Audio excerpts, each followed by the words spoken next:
Today, we're diving into 5 powerful strategies to calm Christmas chaos.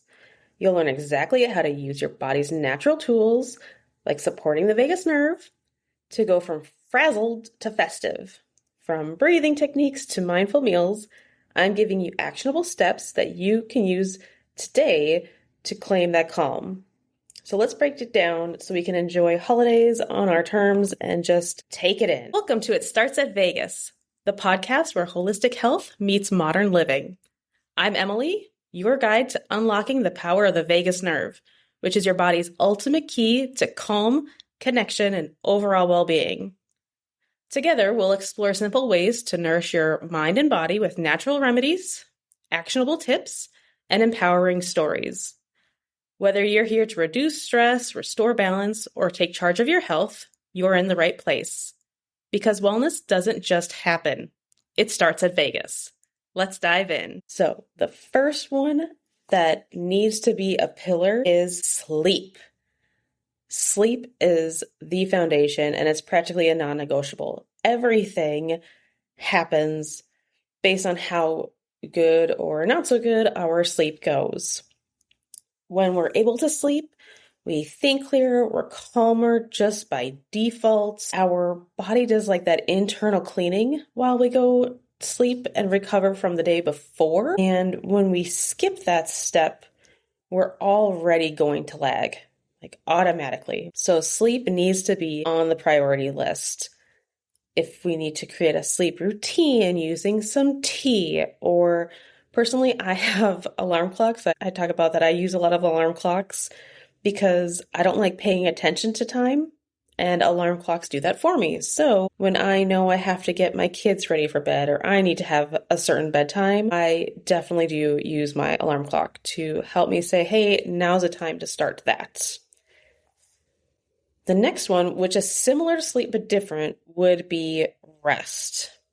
And this we're going to talk about particularly if we have to go out and be cheerful and be the quote unquote on for doing an event or going to a Christmas party or Christmas Day when we're with relatives, and maybe they brought friends that we're not really so sure about, make us not want to be there or uncomfortable. Like that happens, that's life. So if you take moments before you go to your event versus like hustling and bustling and getting ready, that will really help. So having that time before you need to go to just calm. I am a big proponent of the rocking chair. I think every home needs a rocking chair, and that is a very soothing motion. It's very rhythmical and it settles our nerves down, especially if you're going somewhere where you're not really too keen on, or you're an introvert by nature and you need to re-energize before you go use your energy. I recommend that. And then again, do that after. It might be the same, just so you don't have to think of another thing to do. So if you take the rocking chair and you just rock without your phone, so no screen time, you just enjoy that rocking motion and calming those nerves down, you can do that before or after. Or you might say, you know what, that felt really great, but I know when I'm going to get home late and I'm going to settle down just by getting in my favorite hoodie, get my blanket, and re-energize just by like settling my mind down. That will help. So it helps us just recover. And again, it really does support us to sleep when we come back for later on in the day. You can also sing. Sing when you're driving, sing when you're coming home. That helps calm down that vagus nerve, which will then get you ready to be socially engaging with other people without feeling awkward, without feeling anxious about the next thing. So that brings us into our third step, which is prepare. You can helping that mental load by making lists, making sure you have everything. I like lists because it puts down what I try to keep in my mind, and I no longer have to have that weight in my mind to remember. All I have to remember is that list, that one list, and it fills up all the 10 other things. It's like condensing tabs in your mind, and I really like them. Another fun one for preparing is outfits. It's Christmas time. We can have like that ugly Christmas sweater, and you can just buy one or two for like the rest of your, you know, for the next few years. Like I wear the same Christmas sweater throughout the years, and I might have, just like one or two, but I just rotate them. I figure I'm using these once, maybe twice that month. And they're funny. I like them. They lift my spirit up because they're kind of silly. So my way to prepare is knowing that's my outfit that I get to wear. I know it by default. And again, it takes that mental stress, that anxiety of what do I need to wear? So if you have family gatherings or if you have to do a Christmas party, just have some defaults so that that's one less thing. So one less thing. You always know which one you're going to go to. You can jazz it up differently with different jewelry or hair accessories or how your hair is done or shoes. But to have that base, that helps everything else kind of fit together. You can work with it. You can tweak it, but it's that main core thing. Kind of like making your meal plan. You think of the main core thing and then work the little things around it. That's kind of like making your outfit. You can also have prepared boundaries. This can be whether with individuals or it can be after, a certain time frame. If you know that your energy level just drastically drops after 2 hours, and then with self-awareness, like I look angry because I'm pooped. And it's not that I don't enjoy being there. I'm used all of it up. It's all gone. And so you can say after 2 hours, I know my personal boundary for me to look friendly and engaged. I know that I'm at that 2 hour mark. I just poop out. And that's okay. And it's fair to say that. Just be like, I only have energy for this much. And, depending on the people that you are around, some might get it, some might not. But it's okay because you're looking for your health. You don't need to sacrifice your mental well-being just to support somebody else's happiness. And that's a hard lesson to learn sometimes, but it's very freeing and it becomes authentic to who you are. And that is something that I love to support. I love to help people find their authenticity because that's where the freedom lies. I want to help you calm the vagus nerve, to help you be more socially engaging, to feel more like yourself, to recover from burnout. And all of those things are really good. And we focus on those things, but ultimately it's so you can be who you are. And that just, it's a hard feeling to describe when you find it. And it's an ongoing thing. You're always going to be growing, learning, doing different things. But to support that authenticity within yourself, sometimes it's knowing your limits, preparing how to say it kindly, being nice about those limits and not in somebody's face, being truthful about it. And you can all have that planned before. You don't have to go in and then fumble through the words or say the wrong things and then later have to apologize. Those situations happen, but it is something that you can prepare for. Then we're going to follow up with our fourth step, and that will be doing something that makes you feel better. So this can be the before and after that we were talking about, but it can also be during.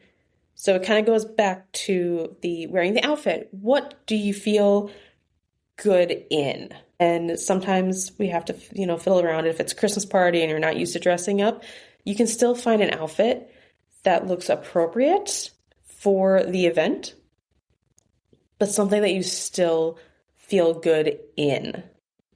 And that's why you try on outfits. That's why you can bring an outfit back to stores. You need to find something that you feel that you can be yourself in. And that's just one.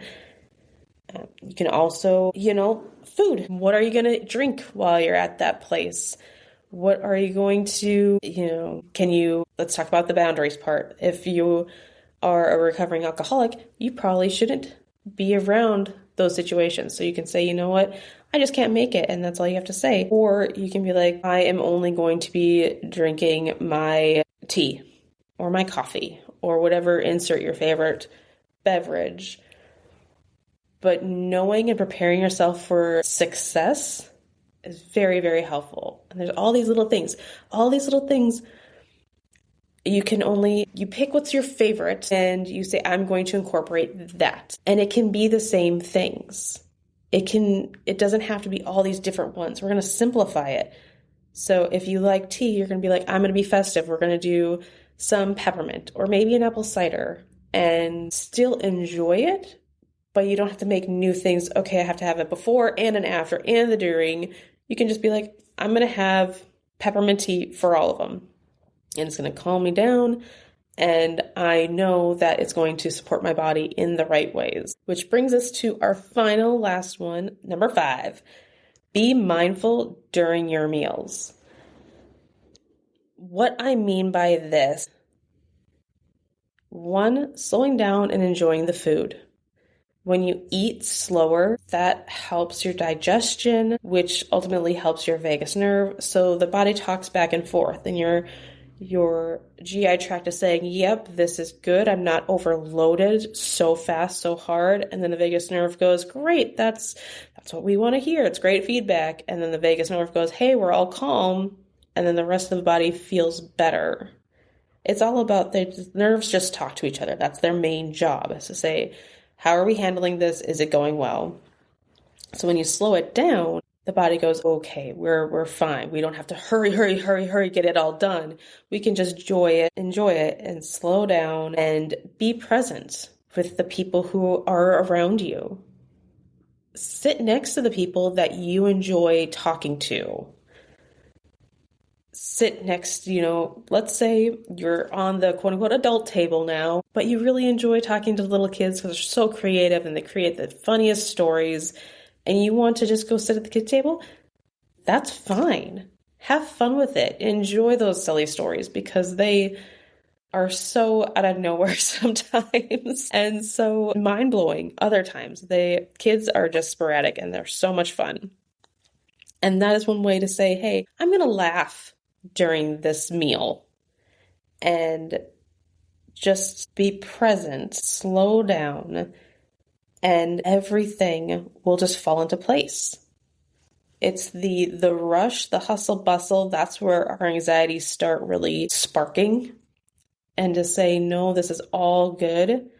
It's going to make you feel better once you leave, once you get home. Once it's time for bed, you won't have so many thoughts that have to settle down before you sleep. And then your body's going to be able to say, hey, okay, thoughts are calm, we're all good. Now let's help clean up on a cellular level while we sleep. And that's what sleep does, is help rejuvenate down to your cells. So that's why it's super duper important. So going back in a nutshell, the 5 ways to calm Christmas chaos, to help that anxiety and mental stress and the mental load. 1, get your sleep. 2, make sure you rest. 3, we can prepare as all the factors that we have control of. Do something that makes you feel better, such as what outfit you're going to wear. And number 5, be mindful during meals.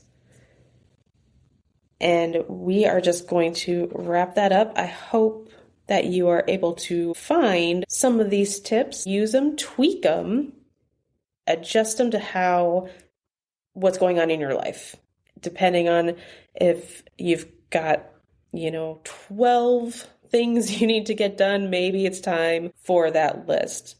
So each of these things are going to help your vagus nerve calm down and enjoy the moments. So this season, you can just let that chaos go away.